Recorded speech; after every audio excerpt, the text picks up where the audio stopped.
En cada historia hay un susurro oculto, un eco que pocos se atreven a escuchar. Bienvenidos a Abismo Narrativo, donde la sombra de la palabra cobra vida. Esto es Cuando los guayacanes florecían.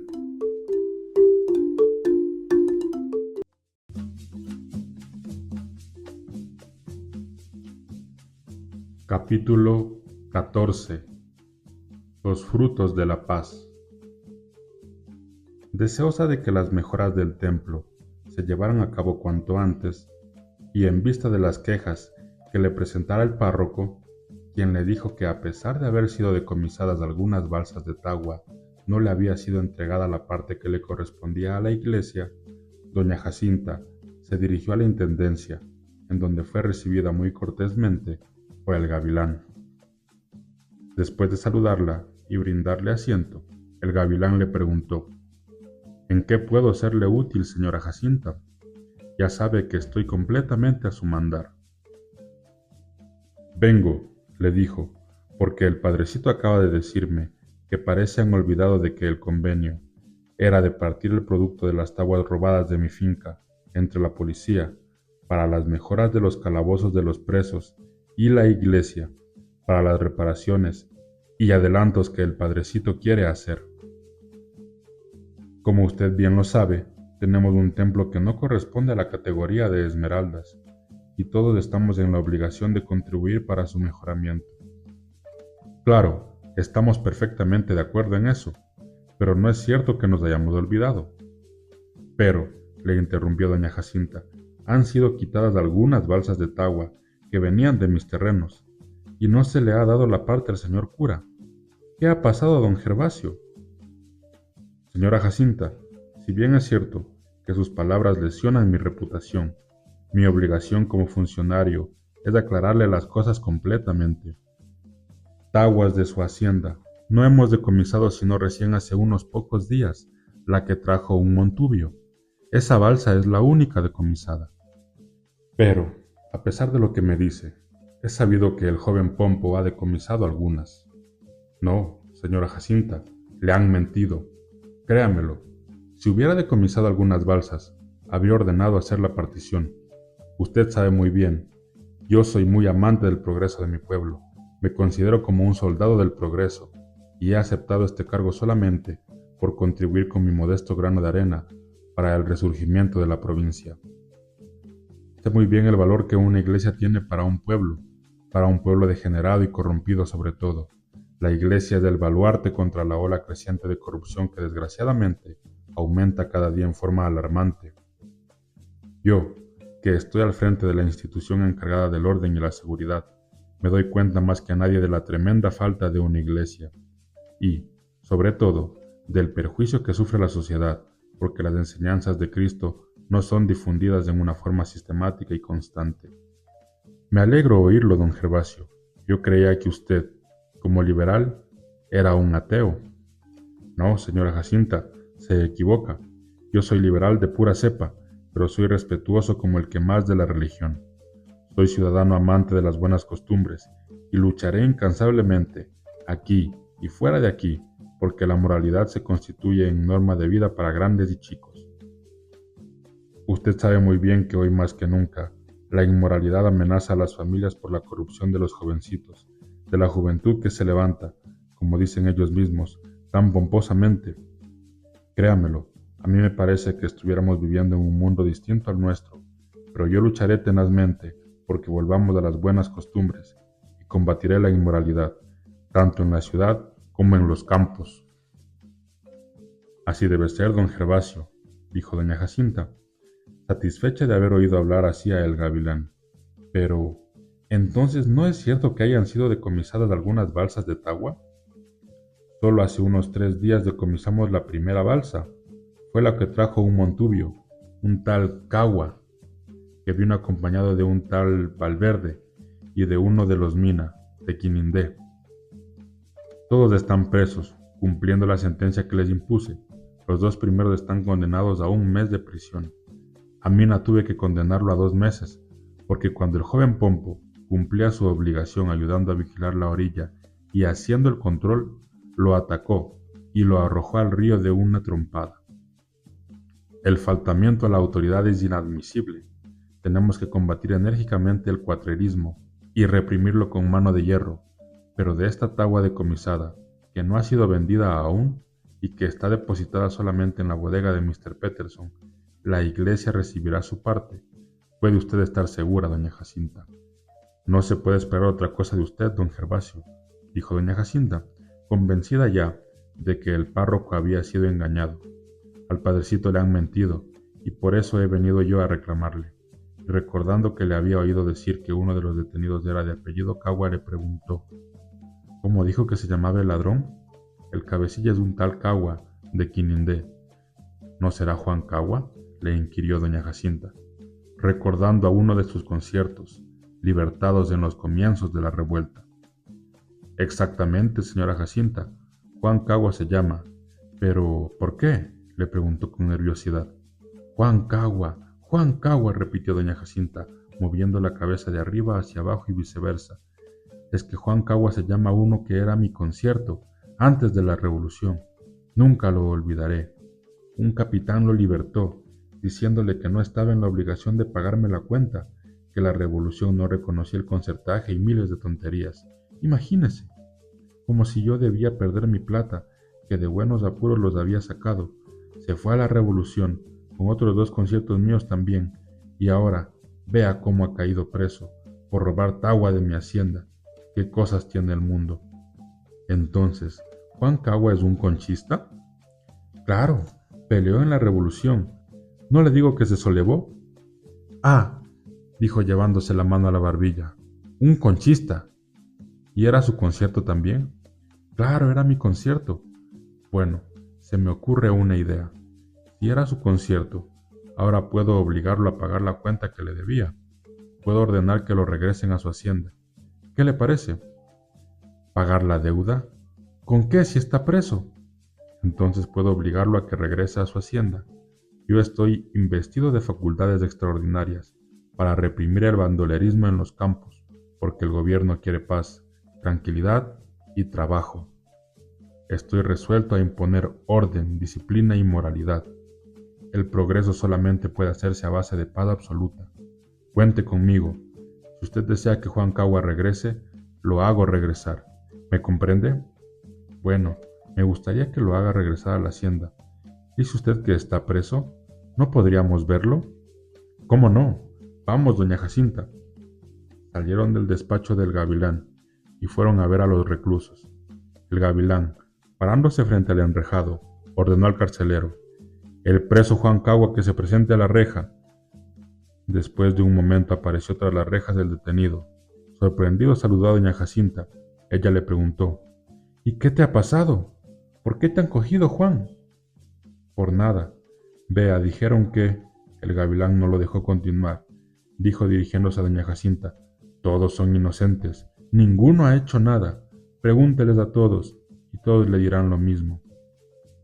¿Crees, dijo dirigiéndose al campesino, que no es nada robar tagua de la hacienda de la señora Jacinta, de tu patrona que durante algunos años te tuvo en su hacienda por humanidad?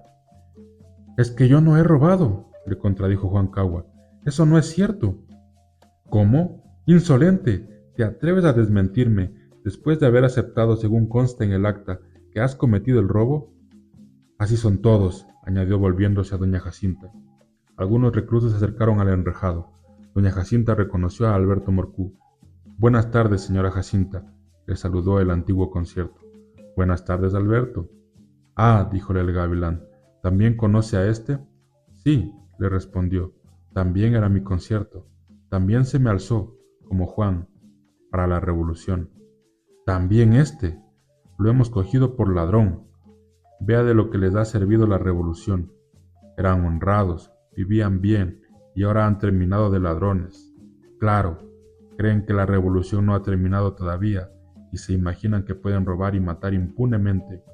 Pero no lo harán. Yo aniquilaré al bandolerismo y la paz dará sus frutos, aunque sea a la fuerza. Pero cambió el tono de su voz y se dirigió a doña Jacinta. Entonces son 2 los conciertos suyos que estaban presos. Los 2. Tenía otro, llamado Pedro Tamayo, pero ese está preso en el Panóptico. Entonces, señora Jacinta, Ha salido espléndida su visita, ¿verdad? Ha encontrado a sus 2 conciertos y se los puede llevar. Se los mandaré con una escolta. Dirigiéndose a los conciertos añadió: ya saben, ustedes se van con la señora Jacinta, y si no quieren ir, tienen que pagar las cuentas que le adeudan. Se irán por las buenas o por las malas. ¿Me entienden?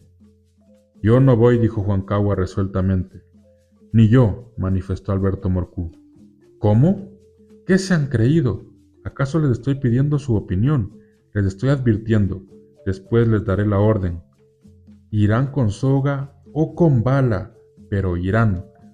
¿O creen que estamos en la revolución, forajidos? La ley nos ampara, reclamó Juan Cagua. Ya no hay concertaje.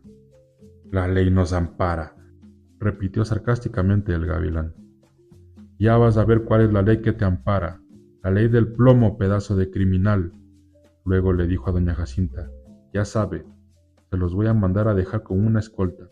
Me avisa nomás cuando usted vaya a subir a la finca. Morcú estaba para ser juzgado por robo y calumnia, pero lo voy a mandar. Le voy a hacer este favor, en aras de la paz de la República. Doña Jacinta le agradeció. Regresaron a la intendencia y ultimaron los arreglos para el regreso de los conciertos. Quien ríe último ríe mejor, dijo para sí doña Jacinta, cuando bajaba las gradas de la Intendencia General de Policía. Ja, ja, ja, ja. Como viera ahora el insolente del capitán que les llenó la cabeza de tonterías cuando les dijo que eran libres. Seguramente está escondido el muy valiente, valiente con una mujer. El gavilán, por su parte, se quedó muy contento de haber logrado que doña Jacinta terminara su visita, olvidando el tema de las balsas decomisadas. Se frotó las manos jubilosamente, sonrió y dijo en voz baja: estuve a punto de caer, pero, como siempre, la serenidad me salvó. Ya pasó el nubarrón, las otras balsas serán mías. Digo, a medias con don Rodrigo. Hay que darle su parte también al joven Pompo, porque don Rodrigo quiere ser generoso con su futuro yerno, en mis costillas. Ja, ja, ja, ja, ja. Pero no importa.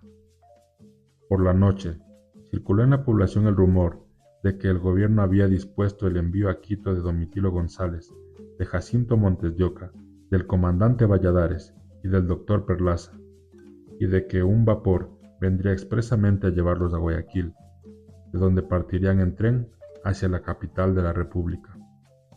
Al día siguiente, Carmela Campos, aunque sabía que el gobernador había sido uno de los gestores del asalto a El Pueblo y que era un hombre que hacía con sus enemigos lo contrario de lo que prometía, acudió a la gobernación, en donde fue recibida con exagerada cortesía por don Rodrigo Medrano de Pereira y Quesada. A su pregunta sobre el rumor que circulaba, le contestó: ciertamente, el gobierno me ha pedido que los mande a Guayaquil, en el vapor que llegará pasado mañana, pero estoy haciendo todo lo posible por evitar que llegue a consumarse semejante abuso. Tenga usted la seguridad de que si sucede esto, será pasando sobre mi voluntad. Francamente, yo soy uno de los más sorprendidos por esta orden del gobierno. Carmela Campos le agradeció, se despidió y bajó abatida la escalera de la gobernación. Mientras tanto, los presos políticos continuaban incomunicados en la planta superior del cuartel general de policía.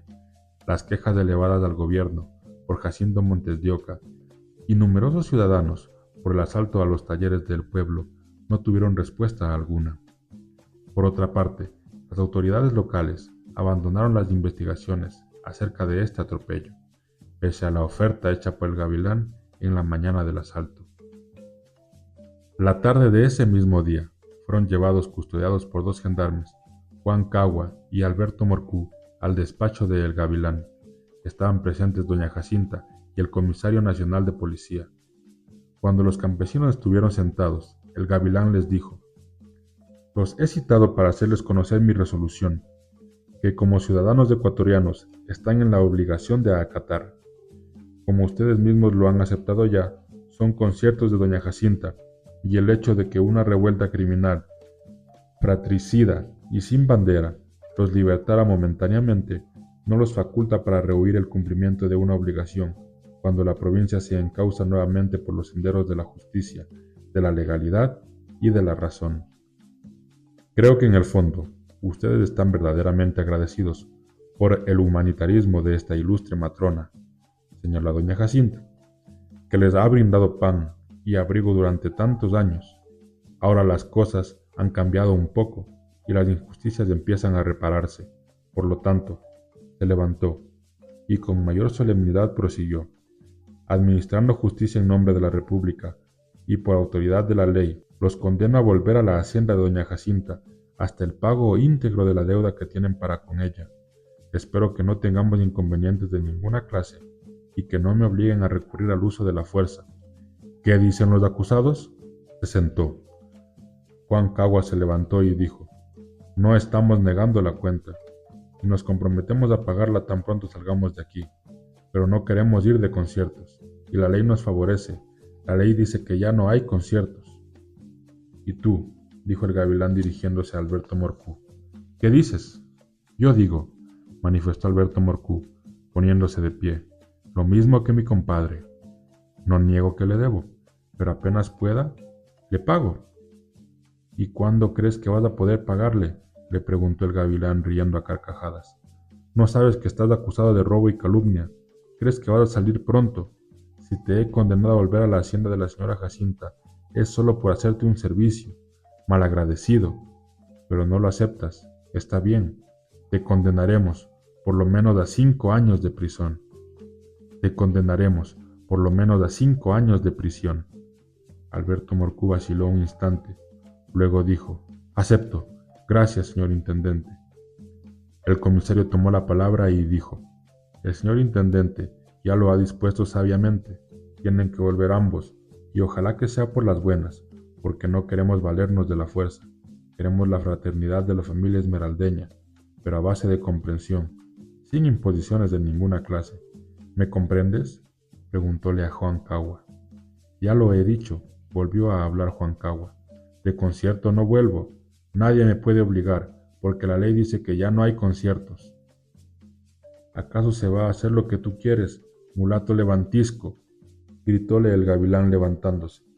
Regresarán ambos por las buenas o por las malas, pero regresarán. Tienen que regresar vivos o muertos.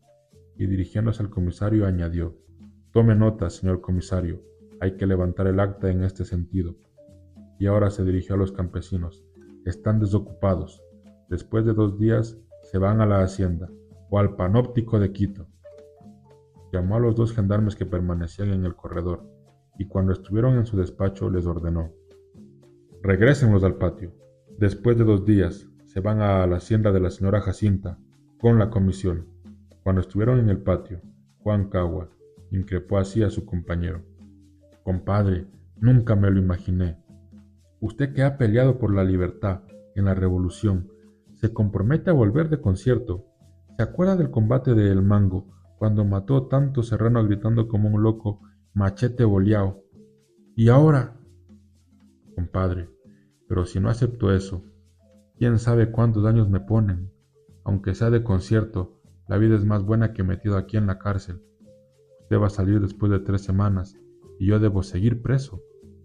El hombre se ha hecho para sufrir y la libertad se gana peleándola, pero el que se deja dominar no es digno de ser libre, es digno de ser esclavo, como usted, compadre. Usted puede pensar así porque pronto va a salir. Yo también creía en la libertad y en las escuelas para nuestros muchachos y en tantas cosas que nos ofrecieron para que fuéramos a pelear. Juan Cagua no le dejó continuar, pero la revolución le interrumpió. Ha perdido, y por eso está pasando todo esto. Yo sigo fiel a la libertad y al coronel Concha, porque si él mandara, no pasaría nada de esto. Son los que ganaron. Compadre, se me ocurre una idea. ¿Por qué no presenta un reclamo al gobernador? ¿Quién me va a hacer el reclamo si no tengo ningún conocido aquí? Y no sé quién será el gobernador. Si estuviera aquí en el pueblo, alguno de nuestros jefes me podría valer de él, pero todos han desaparecido, como que la tierra se los hubiera tragado. Oiga, don Juan Luis, dijo Alberto Morcú llamando al carcelero, ¿sabe cómo se llama el gobernador? Sí, contestó el carcelero acercándose al enrejado. Don Rodrigo Medrano. ¿Don Rodrigo Medrano? Preguntaron llenos de asombro, casi simultáneamente los 2 campesinos. Don Rodrigo Medrano, les confirmó el carcelero. Los ex conciertos se retiraron del enrejado. Compadre, dijo de pronto Juan Cagua, tomando del brazo a Alberto Morcú, estoy viendo una cosa. Nuestros enemigos no han sido los serranos como pensamos. Nuestros enemigos son los hacendados y los que se han enriquecido con la revolución. ¿No ve usted? Don Rodrigo Medrano de gobernador. ¡Barajo! ¿No se acuerda que llevábamos el ganado que le mandaba el sargento Bagüí? ¿No se acuerda que lo mandó a matar al sargento y se quedó con todo? A ese yo le voy a presentar reclamo. Ya sé lo que me van a contestar. Son los dueños de las tierras. Son nuestros enemigos. Se han adueñado de las tierras. Se han adueñado de los cargos. Y ahora se adueñan también de los pobres. Hemos estado equivocados, compadre. Sí, compadre, le dijo Alberto Morcú, con mucha tristeza. Pero ya es tarde.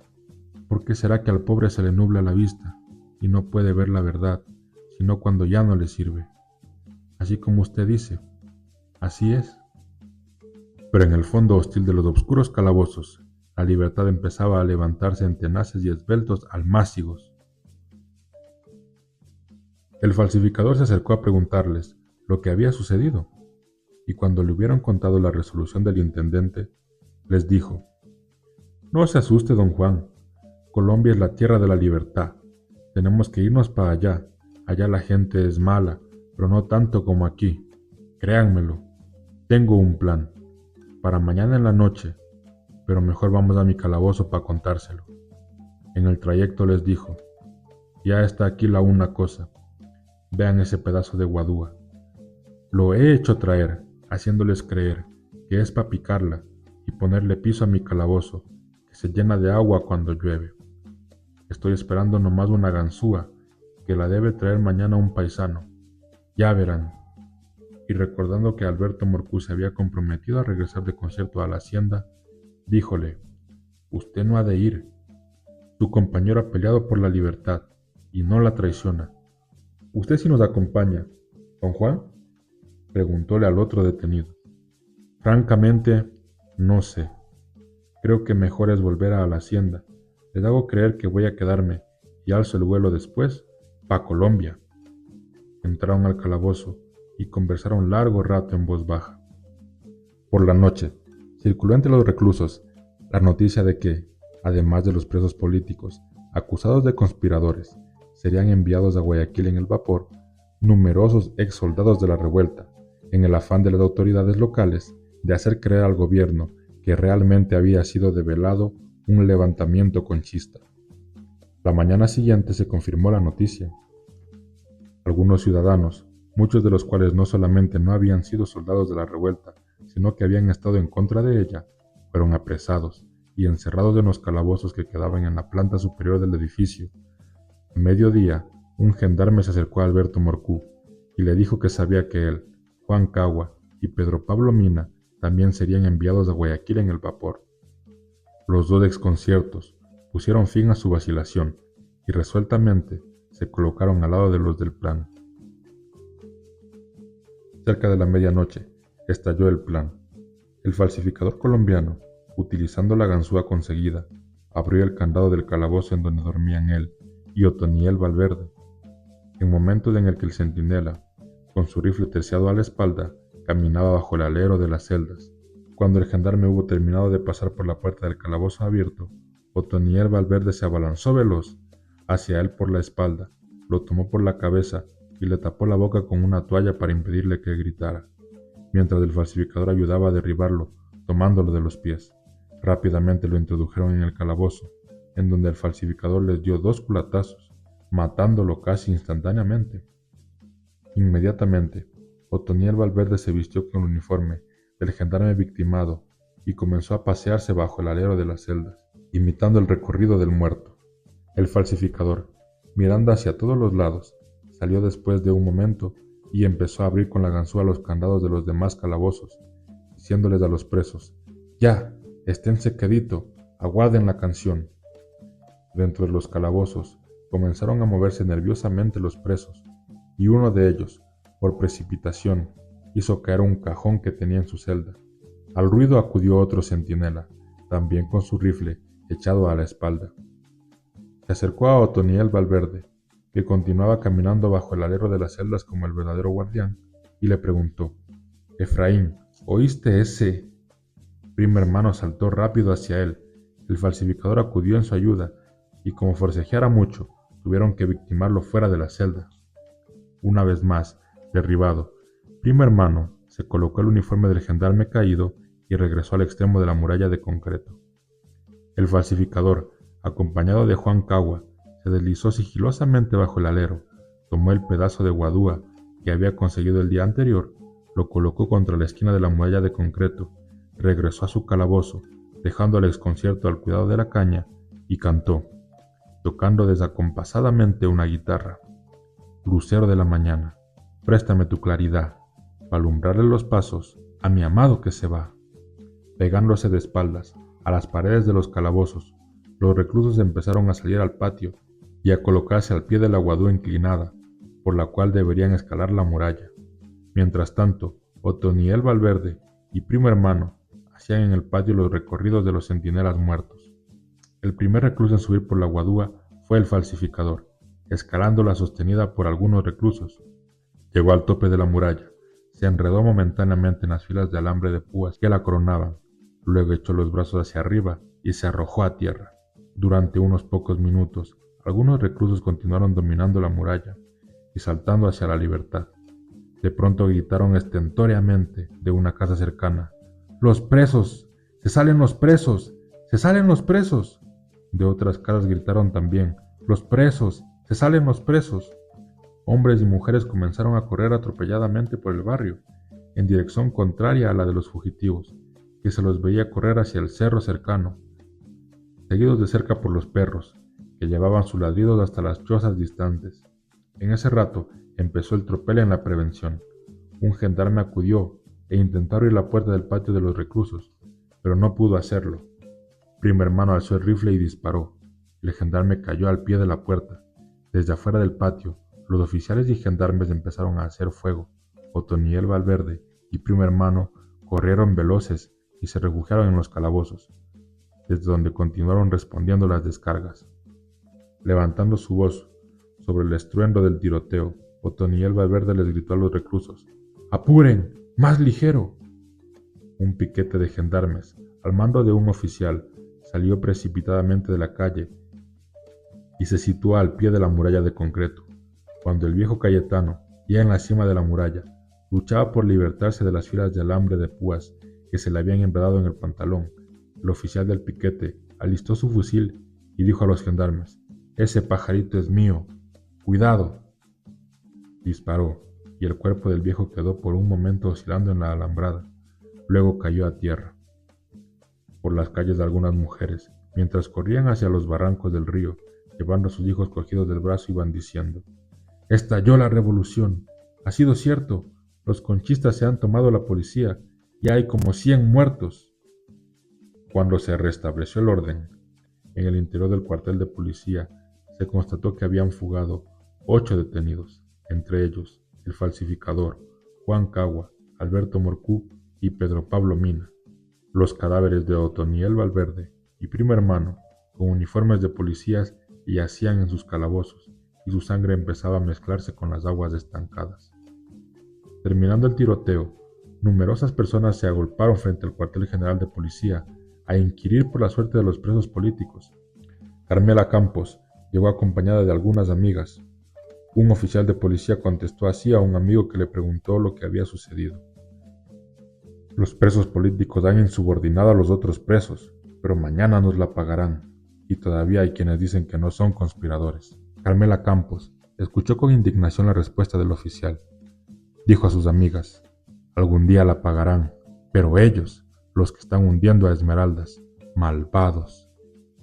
Toda la madrugada, las descargas continuaron estremeciendo a la población, haciendo blanco en el cerro cercano.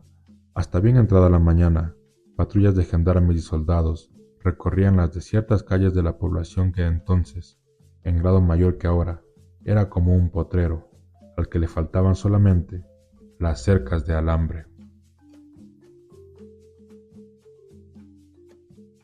Las páginas siguen abiertas.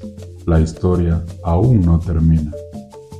Nos vemos en el próximo capítulo, en Abismo Narrativo.